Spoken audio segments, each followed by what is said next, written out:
샬롬! 즐거운 성탄절 보내셨나요?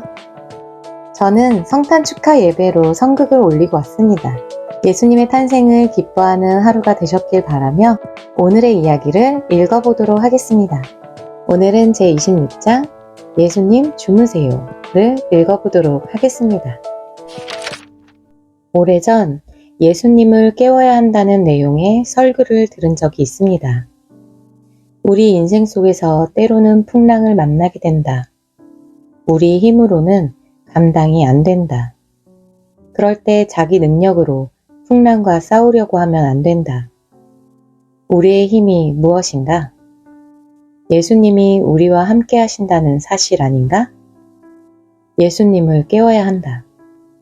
예수님을 깨우면 모든 문제가 해결된다. 라는 게 설교 요지였습니다.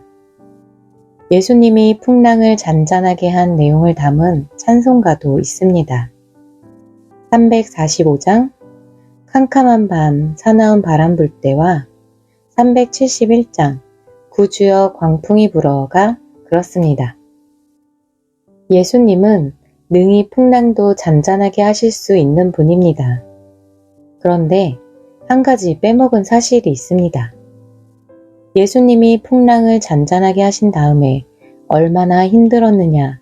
이런 일은 내가 전공이다. 앞으로 너희끼리 괜한 고생하지 말고 나한테 얘기해라. 라고 제자들을 위로하신 것이 아닙니다. 어찌하여 이렇게 믿음이 없느냐. 너희가 어찌 믿음이 없느냐. 하고 제자들을 꾸짖으셨습니다.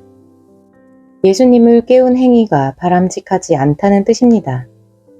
그런데 예수님을 깨우자고 하면 어떻게 합니까? 그런 풍랑 때문에 죽을 것 같은데 어떻게 해요? 라고 반문할 것 없습니다. 그때 예수님은 주무시고 계셨습니다. 그러면 그 옆에서 같이 자는 것이 신앙 아닐까요? 물론 풍랑 때문에 멀미야 하겠지만 설마 죽기야 할까요?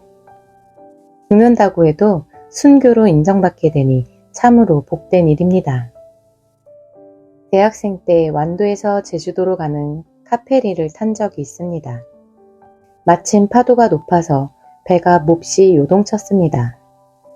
가만히 서 있기가 힘들었는데 마치 놀이기구를 탄 것처럼 재미있었습니다.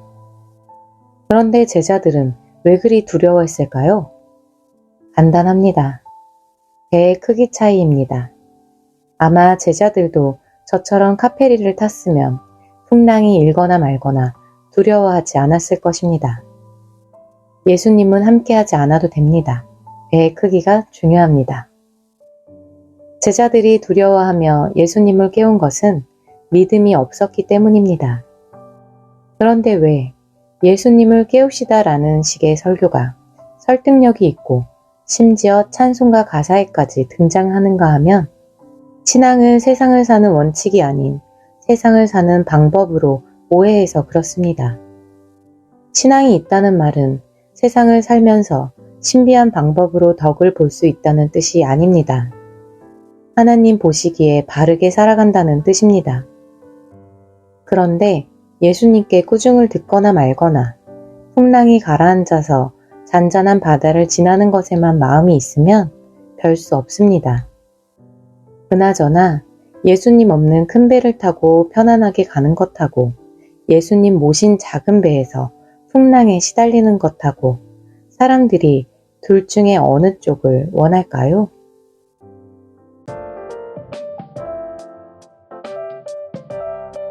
오늘의 말씀은 여기까지입니다.